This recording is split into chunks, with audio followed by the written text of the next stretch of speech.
guys, for today's video nga pala ay samahan nyo kami sa another vlog namin. Kagigising pa lang nga namin dyan si Bibi Jillian nga inaantok pa rin. Gusto nga ito mabinigay Kuya Denver kay Bibi Jillian. Ayan, pinatabi ko na. Natatawa nga ako dyan kay Bibi Jillian na hinihili niya kanyang sarili.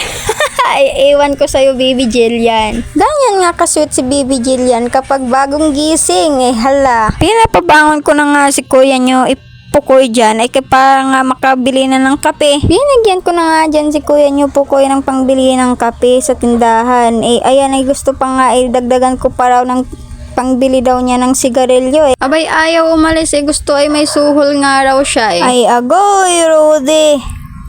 Umalis na nga dyan si kuya nyo Pukoy para nga bumili ng kape. Ang kuya nyo Denver nga dyan ay gustong sumama, iyak ng iyak. Naglaro nga muna kami dito nila Kuya Denver habang nag-aantay kay kuya nyo Pukoy.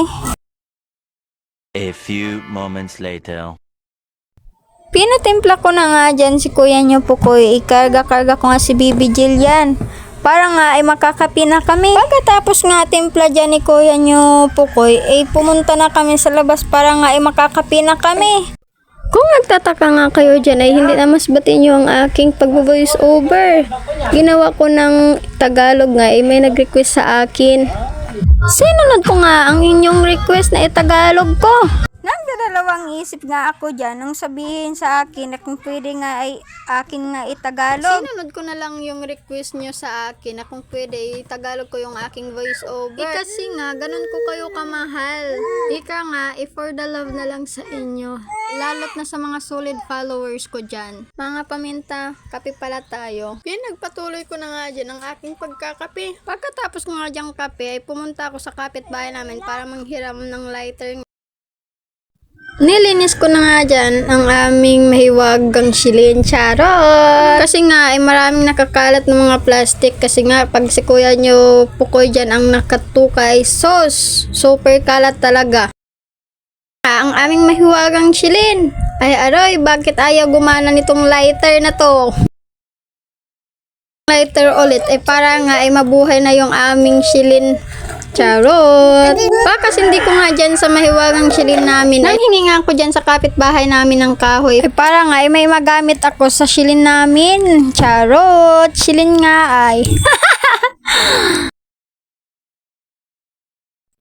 Nang napasiga ko na nga ang mahiwagang silin namin dyan, pumunta na nga ako, kinuha ko na yung kaldero para nga malinisan nga. Pagkalinis ko nga sa kaldero kumuha agad ako ng bigas at nilagyan ko ng sabaw para nga maisaing ko na. Pagkatapos nga dyan pinuntahan ko na yung aming hugasan. Hinugasan ko na nga yung aming mga pinggan para nga pagkatapos may mapagkainan kami. Nakalimutan ko pala na isauli yung lighter na hiniram ko kanina. Ayan tuloy. Pinuntahan ako ni Nana Inday para kunin yung lighter. Ay agoy.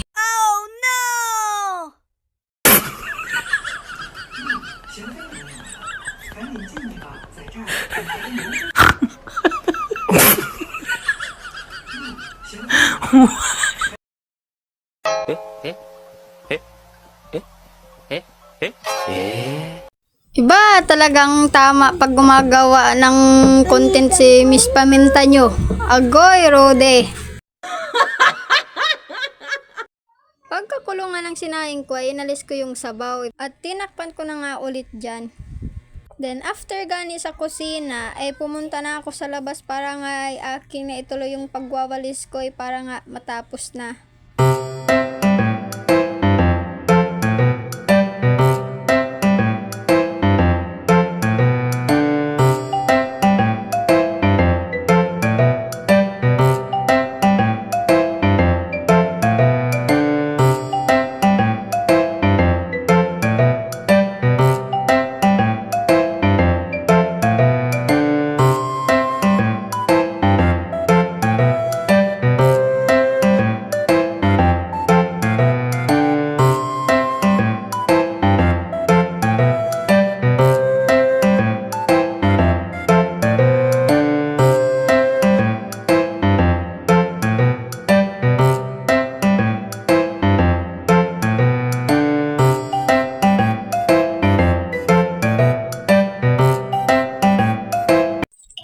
nga akong alam dyan na binigay ni kuya nyo po ko si Jillian kay Ate Divine. Ayan tuloy, si Ate Divine yung nagkarga kay Bibi Jillian. Ay siya nga, nakita ko ay andon.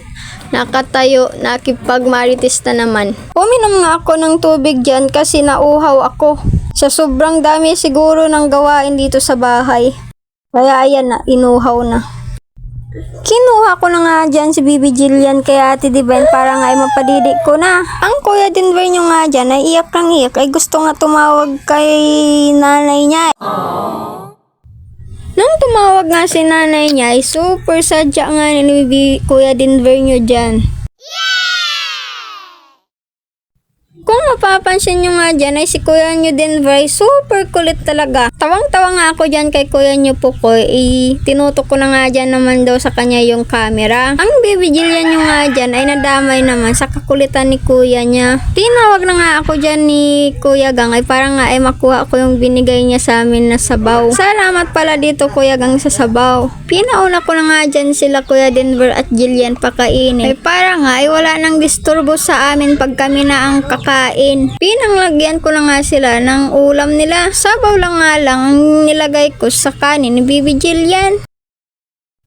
Dumating nga dito sila Auntie Noralyn at Tio Kaloy sa bahay. Pinakain ko na nga dyan sila Kuya Denver at Bibi Jillian.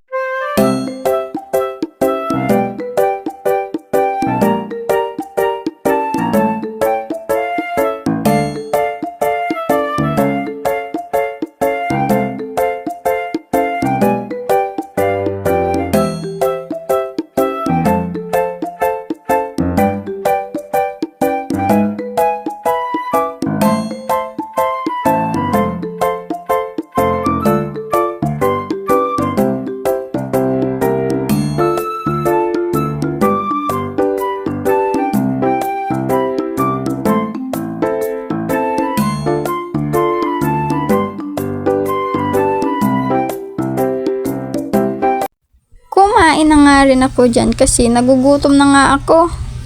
Ang Bibi Jillian nyo nga dyan ay super kulit. Hindi nga ako makapokus pagkain dyan. Pinagpatuloy ko na nga dyan ang aking pagkain kasi ay super gutom na talaga kakaantay ng ulam nila Kuya Gang.